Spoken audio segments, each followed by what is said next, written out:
Yanqing Node News, decoding the digital frontier. Welcome to the deep dive.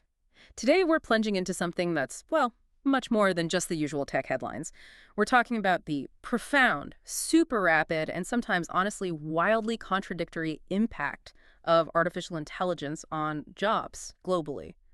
Think the biggest shakeup to how we work since the Industrial Revolution. Seriously. Now, you've likely heard the buzz, seen the headlines, maybe even felt some of these shifts already. You're smart. You follow this stuff. But in this deep dive, we want to go beyond that surface level. We're getting into the granular data, the surprising little details. Our mission is pretty clear. Let's try to dissect the short-term shocks, figure out the long-term adaptations, and maybe most importantly, explore what you can actually do to, well, thrive in all this. And that mission feels pretty critical right now because the first thing that just jumps out is this paradox. Yeah. On one hand, you've got this macro level data, right? From big players like the World Economic Forum, McKinsey Global Institute, and it paints this surprisingly optimistic picture. A net gain of 78 million jobs globally by 2030. 78 million net gain. Wow. It was about 170 million jobs created, offset by about 92 million displaced. Sounds like a grand rebalancing. Okay. But this is but if you dig just a little deeper, this overall optimism, this sort of smooth transition, it masks some really severe, really immediate challenges at the micro level for actual people, specific groups. Right. It's definitely not a uniform experience out there. Okay, let's unpack this then, because it's clearly not as simple as the headlines often make it sound, AI takes jobs or AI creates jobs.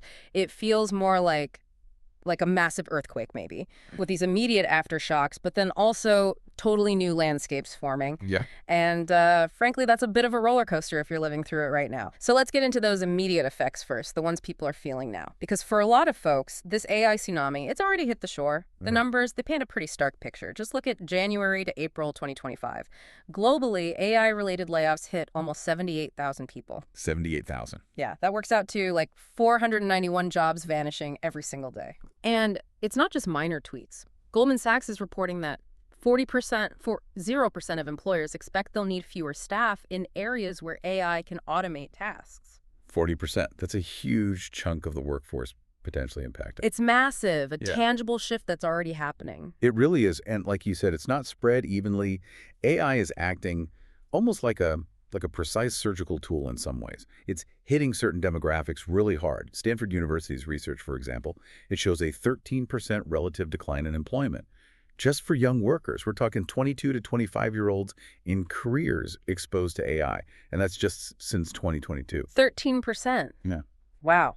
So if you thought getting that first job, getting your foot on the ladder was tough before, now you're not just up against other ambitious young people, but also a machine that doesn't need coffee breaks, doesn't ask for a raise, doesn't even need a polite good morning. Exactly. It's a really tough break for people just starting out, trying to build that initial experience base. It absolutely is. And it brings up this really tricky issue, something we're calling the talent pipeline paradox. Okay, talent pipeline paradox. What's that? Well, think about it.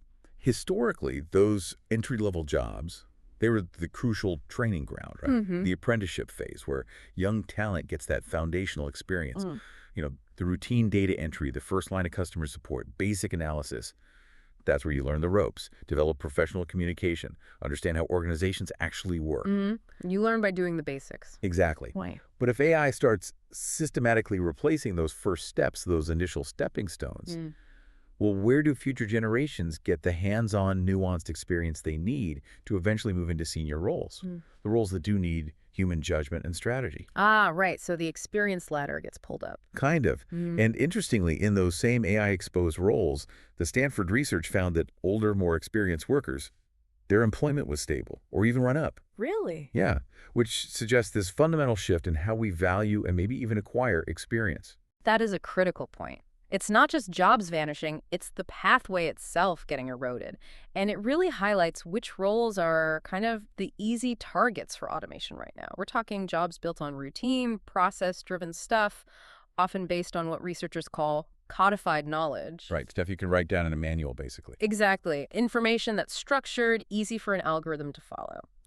And the data here is pretty blunt. Customer service. Looks like 80% of roles are potentially at risk by 2025. 80%. That's huge. Data entry. They're projecting 7.5 million jobs could be eliminated by 2027. retail cashiers, about a 65% risk by 2025. And the World Economic Forum points to clerical and secretarial jobs as being among the hardest hit in just sheer numbers. Precisely. And the key distinction here is automation versus enhancement. Okay. These are tasks where AI can potentially automate the whole process, take it over completely, rather than just enhance what a human is already doing. Like the difference between a robot replacing an assembly line worker versus giving a surgeon a robotic tool. Exactly that kind of difference. Yeah. It's the structured, predictable parts of work that are most vulnerable to full automation right now. Okay, but here's where it gets really interesting, right? Because that short-term picture, yeah, it can sound a bit dystopian, but the long-term view, it adds some really fascinating wrinkles. It's not all doom and gloom if you look further out. It just requires maybe a different way of thinking, a broader context. Exactly. If we shift focus to the long game, you start to see the immense potential for productivity that AI brings. Goldman Sachs, again, they predict that once AI is fully adopted, labor productivity in developed markets could jump by around 15%. 15%. 15%. And potentially boost global GDP by 7%. That's not just a small tweak. That's a major economic transformation. It could reshape industries, create whole new streams of wealth. And we've kind of seen this movie before, haven't we? History gives us some perspective. Think about this. Over 60% of the jobs that exist in the U.S. today didn't even exist back in 1940. Wow, that's a startling statistic. Isn't it? And something like 85% of all job growth since then has come from new roles created by technology. So AI isn't necessarily the end of jobs. It's probably more accurate to call it a powerful reshaper of the whole employment landscape. It'll likely create new kinds of work we can't even properly imagine yet. And if we tie this back to the bigger picture, what we're fundamentally seeing is this significant asymmetry in the transition. Asymmetry? How so? Well, the short-term pain, the job losses, the impact on young workers trying to get started is very real. It's concentrated. It hits hard and fast. Very visible. Right. But the long-term benefits, the new industries, those productivity gains, the economic growth, they tend to be more diffuse, more gradual. They often flow more towards innovators, towards high-skilled labor, and it can take a decade or more for them to really materialize broadly. Ah, I see.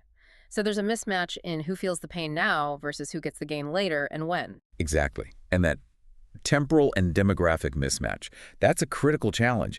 It's why those optimistic macro numbers often feel so disconnected from the anxiety people feel on the ground. That asymmetry really does make you think.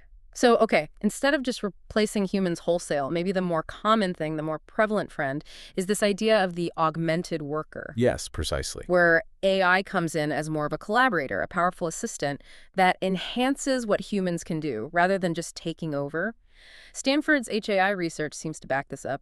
It shows workers actually want AI to handle the tedious stuff, the repetitive tasks. Like scheduling meetings, or correcting typos or sifting through huge data sets. Right, stuff that frees them up to focus on the higher value strategic work. And this seems key while retaining ultimate control. It's like AI becomes your co-pilot, not the one flying the plane. That's a great analogy. And we're seeing this play out in really interesting ways across different sectors. Take creative fields. Professionals are using AI for rapid brainstorming, right? Generating tons of design prototypes, different versions of content. So it speeds up the iteration process. Massively, which lets them spend their valuable human time and brain power on the creative strategy, the artistic refinement, the really unique concepts. AI does the grunt work of generating options. Okay, that makes sense. What about other fields? Well, healthcare is another big one. AI can analyze medical images incredibly quickly, sometimes spotting patterns human eyes might miss. It's also speeding up drug discovery like crazy, simulating molecular interactions. But the doctor still makes the call. Absolutely. That's the crucial part. The final diagnosis, the conversation with the patient, the personalized treatment plan that's still firmly in human hands. AI empowers the doctor. It doesn't replace their judgment or empathy. Right. And financial analysts. Similar story. AI is fantastic at crunching massive data sets, running complex simulations, spotting fraud patterns much faster than humans can. This frees up the human analysts to focus on the really complex stuff. Strategic consulting, deep market insights, and critically, building those trusting client relationships. Things that require nuance and human connection. Okay. Even software developers are using it. AI assists with writing code, finding bugs, identifying security flaws. It speeds up the whole development cycle, letting coders focus more on system architecture and innovative problem solving. So the joke might be, AI isn't coming for your job, it's coming for the boring parts of your job.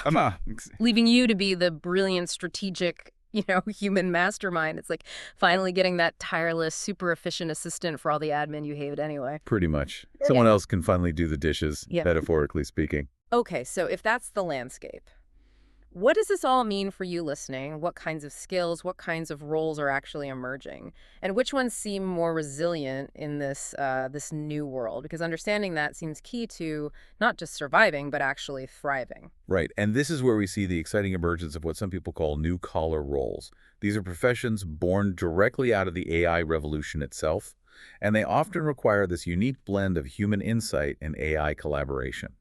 Interestingly, often a higher level of education, too. Some research suggests 77% of new AI jobs need at least a master's degree. 77%. Okay, so like what kind of roles are we talking about? Well, take the prompt engineer. This role has seen explosive growth, like 135.8%, with salaries ranging from maybe $80,000 up to $150,000. Prompt engineer. Sounds intriguing. What do they actually do? Think of them as language architects, or maybe whisperers to the AI. Whispers to the AI. I like that. Yeah.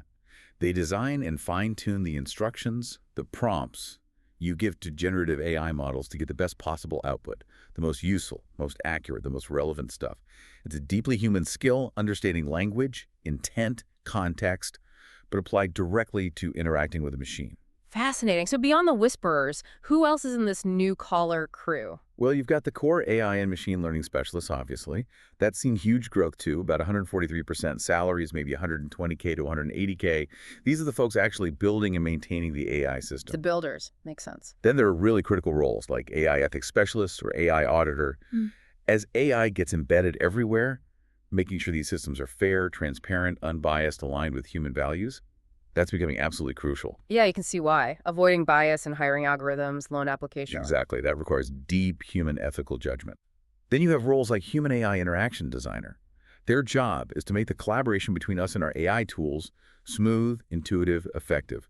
Basically, design the user experience for working with AI. An AI content creator, another fast-growing area, about 134% growth, maybe 50K, 100K salaries. These roles merge human creative vision with AI tools to produce all sorts of content. And what's really interesting is that design skills pop up as highly in demand for these AI jobs, right alongside communication, collaboration, leadership. So it's not just about the hardcore coding, then? Not at all. It tells us the future isn't just about tech skills in isolation. It's about human-centric skills interacting effectively with the technology. That really underlines it. It sounds like as AI takes over more technical and routine stuff, the real value shifts maybe dramatically towards those durable skills, the soft skills, the things machines just aren't good at. You've hit the nail on the head. The World Economic Forum highlights a few key areas. Analytical thinking, still absolutely critical for solving complex new problems. Okay, foundational. Definitely. In terms of high-growth technical skills, yeah, AI and big data literacy, cybersecurity demand is skyrocketing there. But it's the uniquely human-centric skills that are becoming truly indispensable. Things like creative thinking, resilience, flexibility, agility, curiosity, having that lifelong learning mindset, and leadership, social influence. Stanford HAI research specifically points to the rising value of skills around communication, teaching, coordinating people, areas where human nuance, empathy, understanding social dynamics are just irreplaceable. Why can't AI do those things well? Because they involve understanding messy, unstructured, often unpredictable human emotions, navigating complex social situations, generating truly novel ideas that aren't just remixes of existing data patterns. Well, this brings up a really important point, doesn't it? It feels like we're shifting from valuing just what you know, which AI can often retrieve instantly, to valuing how you apply your wisdom to solve unknown problems and interact effectively with other humans. Exactly. You could say the ultimate meta skill for this new era is efficient human-AI collaboration. Knowing how to ask the right questions of AI, how to critically evaluate its output and understand its blind spots and biases, and then creatively integrate that AI-generated information into solutions that still require human judgment, ethics, empathy. Right, using the tool wisely, not just using the tool. Precisely. Leveraging the machine's power, but guided by uniquely human wisdom. So maybe the advice is, ditch the user manual for your fancy new AI coffee maker, and instead brush up on your emotional intelligence and your ability to adapt to constant change. Well, maybe don't ditch the coffee maker manual entirely. Fair point, but you get the idea. Turns out, being human is still pretty useful, maybe even more valuable now. All right, so we've looked at the immediate hits, the long-term picture, the skills needed. Now, what about the path forward? What's the actual strategy for you listening, for businesses, for society? Because this great reset of skills, as the WBF calls it, it's not some distant future thing, it's happening now. They predict, 39% of a typical worker's core skills will be disrupted or basically obsolete between 2025 and 2030. 39%. It's staggering. And it's not just a forecast. 63% of employers right now say skills gaps are a major barrier for them. Yeah, the urgency is real. And it means companies need to adapt proactively. We're seeing leading firms viewing upskilling and reskilling not as a cost center, but as a core strategic investment in their people. The data shows 85% of employers are planning internal skill upgrades, and 77% are specifically investing in training to help their employees collaborate better with AI systems. They get that their workforce is their key asset here. Can you give us some real-world examples? How are companies actually doing this? Sure. IBM, for instance, uses its own Watson AI to create personalized learning paths for employees. It looks at their role, their performance, even their career goals, and serves up tailored training modules to keep their skills sharp. AI training people on AI. Yeah. Interesting. And Amazon, in its huge warehouses, uses AI-enhanced VR virtual reality to train employees how to safely and efficiently work alongside robots, focusing on that human-robot interaction. Okay, VR training makes sense for physical tasks. And Walmart is using AI-driven VR too, but for customer service training, helping employees practice tricky customer interactions in a safe space, getting data-driven feedback to improve their skills for handling complex, nuanced situations. So these aren't just like one-off workshops, it's integrated, ongoing stuff. Exactly. They're investing continuously, adapting the training as the tech evolves. That's impressive on the business side. But for this transition to work for everyone, education needs a fundamental rethink too, right? It can't just be businesses patching things up. Absolutely critical. Education needs to shift focus.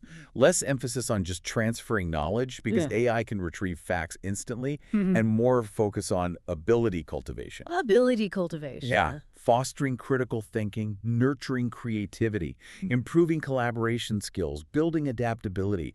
And AI literacy needs to become foundational, just like reading or math. Meaning everyone needs to understand basic AI principles, its limitations like how biases in training data can lead to biased outputs, and the really important ethical implications, how AI decisions might affect fairness, privacy. And some places are starting to do this. Yes. Louisiana's university system, for example, offers free AI literacy microcertificates to tens of thousands of faculty and students, focusing specifically on ethics, digital literacy, data privacy. What's proactive? And UMass Lowell gives grants to faculty to actually pilot using AI in their classrooms, integrating it as a learning tool, not just something to be scared of. These are vital steps. Okay, so businesses invest, education adapts.